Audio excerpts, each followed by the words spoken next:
The BRICS summit is soon to be upon us in the next few days. Brazil, Russia, India, China, South Africa, and it will be in South Africa this year. A lot been happening with the BRICS, of course, and perhaps maybe more relevant, the BRICS summit than it's ever been before, given the geopolitical ructions we are seeing here now. And to discuss this, we are very, very honored to be joined here by Vijay Prashad, who is the director of the Tricontinental Institute. And I have to note here, they just released their new newspaper that, very convenient for us, has the title, "The BRICS Have Changed the Balance of Forces, but they will not by themselves change the world." It's their 33rd newsletter, so go to tricontinental.org and check that out. Vijay, thanks for being with us. I thought we were going to talk about the 50th anniversary of hip hop. Well, listen, if you want to give me your top 5 hip hop albums, I'm ready. I'm ready to take them now. I mean, Vijay, are you ready for this? Like, do you really want to go there? We can. I was the only one amongst all of you who was born already when hip hop was born. So there's that. It's been a soundtrack for most of my life, except the first 6 years. So there's that. Vijay. Well, listen, we will get your best albums. We'll do an all music show. If you don't know, Vijay is a great connoisseur of great music. Maybe they'll have some great music at the BRICS Summit. I really don't know. But that being said, obviously there's a lot swirling around this summit. Putin not attending in person. Everything happening with Ukraine, China-India relations. So there's so many different elements to this. I guess my first question for you, Vijay, is, what is the significance of the BRICS Summit this year? Is it just looming larger because of the news, or is it really more significant? Well, it's the 15th BRICS Summit. Let's not forget that the BRICS grouping came together when the detritus of the Western banking system looked like it was going to collapse the world economy. And really, that was the motivation for these 5 large countries of the global South and Russia to get together, start having discussions about South-South cooperation, particularly in trade. I don't want to oversell the BRICS project because essentially it starts out as a trade alliance, as a way to deal with development, financing, mutual trade, and so on. It then takes on a political role, but the political role is really secondary. I really don't want to oversell the BRICS. I know there's a lot of conversation about it. Now, this year, it's significant for both reasons of peace on the one side and development on the other. Both reasons. Why both reasons? Well, after the BRICS was formed in 2009, and about 3-4 years later, things started to deteriorate for the alliance, largely because you saw a long-term lawfare campaign against the government of Dilma Rousseff, and then, the arrest of Lula, who had been the president before Dilma, the arrival of the right-wing Temer and Bolsonaro in Brazil. So Brazil began to walk away from the BRICS project a little bit. India in 2013 elected a right-wing government, still there, Mr. Modi. The Indians began to walk away a little from BRICS. But it became clear because BRICS is principally a trade, commerce, to some extent development alliance, that despite their political disagreements, there was a lot that held them in common. And that's why BRICS continued to meet, and that's why they discussed and then created 2 important institutions: the new development bank, also called the BRICS Bank, and the contingency reserve arrangement, which was supposed to be an alternative to the International Monetary Fund. The contingency reserve agreement really hasn't gone forward, but the BRICS Bank has been established. The current director, in fact, is Dilma Rousseff, former president of Brazil. So for the first thing in terms of why the BRICS was able to stick together, the development and trade issue held it together. But this year, they are in the thick of debating the question of Ukraine, the Cold War on China, and so on. Lula is back. Lula is really back with a bang. He's up there in the world stage saying, let's talk about important issues. So they're going to discuss the politics, the peace question in particular, but also the development issue. The International Monetary Fund has returned after the pandemic, harsh development agenda they've placed before a lot of poor countries. China has put a lot of money into circulation for development, produced a kind of alternative The BRICS Bank also there as an alternative. So yeah, it's going to be an important summit. Some problems which we can talk about, but it's going to be an important summit, both for development and trade, the anchors of the BRICS project, but also for peace. You know, Vijay, just there's a few things that you said that I'd like for you to elaborate on. And I do think it's important. This is also happening in the context of over a year and a half after Russia's war in Ukraine. And it's kind of like made BRICS a bigger talking point in the mainstream media in the US, at least.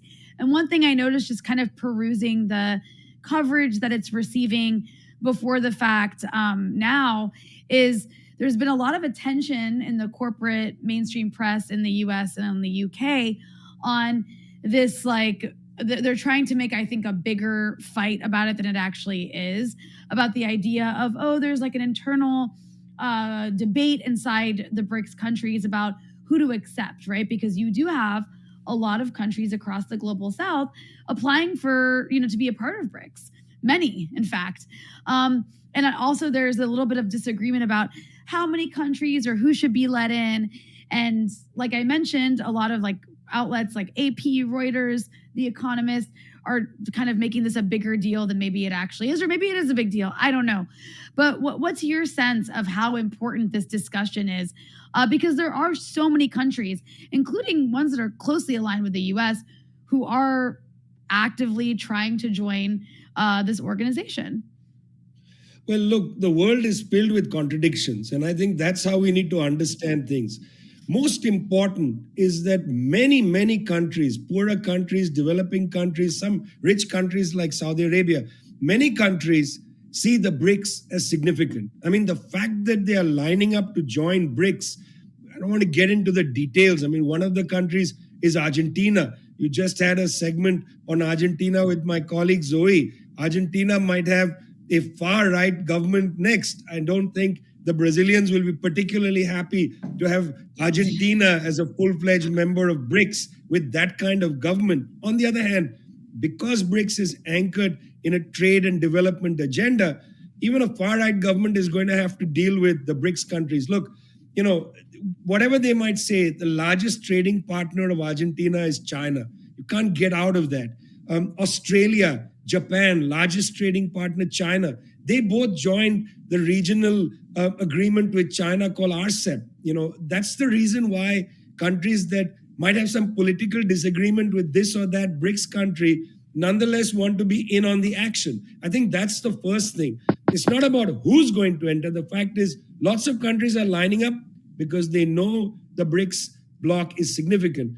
But let's also shift focus for a second. BRICS is going to take place in South Africa. Currently, major developments taking place in the Sahel region in Africa, these coups in 4 countries against France, major sentiment, anti-imperialist sentiment, you could call it. Maybe it's just anti-French sentiment, but it could expand and develop. Protest. Well, it's, not necessarily because we're not seeing, for instance, in Agadez, protests against the US drone base, Airbase 201. It's been largely anti-French kind of protests. The French have got to go. I'd like to see somebody say, well, let the Yank base also go. So far, we haven't seen that. But this new mood is there across the African continent. And this is going to play in the BRICS summit. It's not possible for the people coming to South Africa not to have to engage with a new mood that is sweeping across the continents of Africa, Asia, Latin America. There's a new feeling in the air. And I think this is going to actually, in a way, radicalize the politics of the BRICS. Look, it's not a question of who joins. Already the BRICS is not a coherent political body. There's a right-wing government in India, and then there's the government of the center-left, say, in Brazil. But they have come together to build something together, despite their political disagreements. And I, for one, think there's something productive here. It's a little bit like a mini version of the United Nations. 193 countries belong in the UN. But you know that the UN system has had its power seized by the 5 permanent members of the Security Council. Russia, China, also members of BRICS, but France, Britain, and the United States. There are no Latin Americans who have a permanent seat in the UN Security Council. No African country has a permanent seat in the Security Council.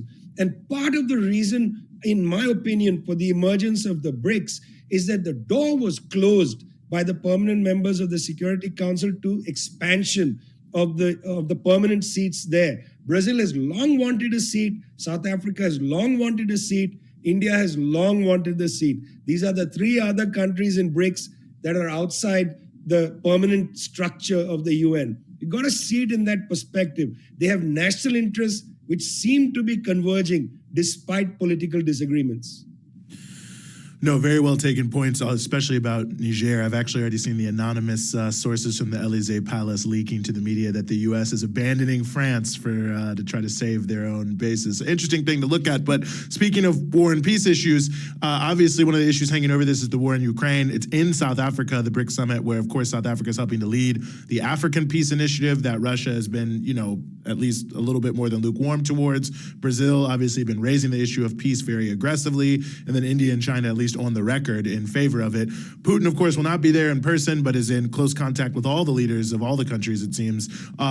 So at the end of the day, are you expecting there to be any potential movement at all on, if not the actuality of peace, at least the narrative of how we could get to more substantive talks?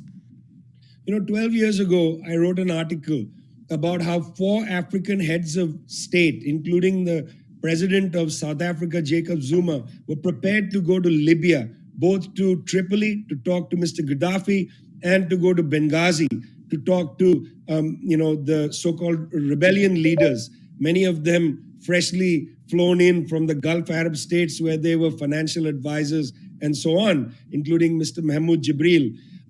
But they were blocked. France said you can't take off. In fact, they were treated in a humiliating way. I was interested to see that a few days ago, Mr. Museveni, the president of Uganda, made a public statement reminding the world of how these African heads of state were treated by the West when they tried to enter, to negotiate, not in Europe, not in Asia, but on African soil. And they were given a mandate by the Peace and Security Council of the African Union. I'm bringing this up in order to say that there's a lot of frustration among African countries, Asian and Latin American. And Mr. Museveni is not a radical guy, although I must say when he was a student at the University of Dar es Salaam, Mr. Museveni was a student of Walter Rodney, at the time was a Marxist. No longer, not for decades. He's a man of the right.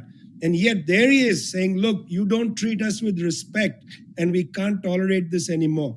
This is the attitude with which they are going to come to Johannesburg and say, we can have a role in the discussions around Ukraine. This is not an issue only for NATO countries and so on. We must have a role. We are member states of the United Nations. And I think Mr. Museveni's statement about Libya is really in the context of the disregard with which billions of people are treated over their views regarding peace and development on the planet. People want to say, that's about it. Now, what they are saying, debate them, engage them. Don't silence them, but they get silenced, and that creates resentment. Vijay, I'm just curious, like you talked a little bit in the beginning about some of the limits of BRICS, and it sounds familiar to what we've had conversations about on this show and probably other programs on Breakthrough News about the limits of multipolarity. And you talked a little bit about like the fact that there are some contradictions here, right? In terms of the different kinds of ideological makeups of the governments that are involved, where you have like a far right government in India. Obviously, Brazil has changed, but you have definitely a different ideological makeup, even in Russia, right? Like Russia is not the same as, let's say, as China. So all that said, can you talk a little bit about the limits? While BRICS is wonderful, like what are the limits that we should be aware of, especially those of us who do want to see a much different, more socialist world where U.S. empire doesn't control everything? Well, look, things might be clearer on the peace side, okay? There might be more general agreement between, say, the Indian Foreign Ministry and the Brazilian Foreign Ministry. They don't want the conflict, as an example, in Ukraine to continue because this has downside effects economically, hunger issues and so on. So on peace, I think there's much more agreement. Let's come to the economy. Here, things are interesting. The contingency reserve arrangement, supposed to be the alternative to the International Monetary Fund, the engine for that hasn't been turned on yet. It's still cold. It's still sitting there. They haven't put it on. The new development bank has been lending, and under Dilma, there are more promises. But I'm yet to see whether these are going to be different from the kind of World Bank projects that we've had. Now, you see, you can have any government you want, Rania, in Brazil or in India, but the question isn't the government. It's the permanent bureaucracy that runs the central banks. In Brazil, Mr. Lula's government is in a tooth and nail struggle with the central bank around interest rates. It's not been easy for the Lula government to have their way, as it were, when it comes to monetary policy. They are playing a rearguard action. In India, the Reserve Bank of India is fairly conservative. In China, it's a communist government, the Communist Party is in power, People's Republic and so on. But the monetary policy there is very much run on neoliberal lines, in terms of its central banking. Now, if you're going to have an alternative to the IMF, World Bank, you need a non-neoliberal attitude towards money. You need a different attitude towards lending and financing. This is just not in, the facts don't show this. Thus far, the BRICS project is hampered by the control, really, that neoliberals have over economic policy in the BRICS states and in the project at large. Now, lots of moves to change it, to contest it. But I don't want to, walk out of here giving anybody the view that this is some sort of easy administrative decision where somebody just signs a piece of paper and says, now we're going to change policy. And this is a huge struggle. It's a struggle within the economics profession in these countries. It's a struggle within their bureaucracies. Yeah. Very important points, all of which can be gone into, I'm sure, more deeply in the 33rd newsletter from the Tricontinental Institute. The BRICS have changed the balance of forces, but they will not by themselves change the world. You can check that out at tricontinental.org, of which our guest Vijay Prashad is the director of. That's the Tricontinental Institute. Vijay, as always, thanks so much for being with us. Cheers. Thanks a lot, guys.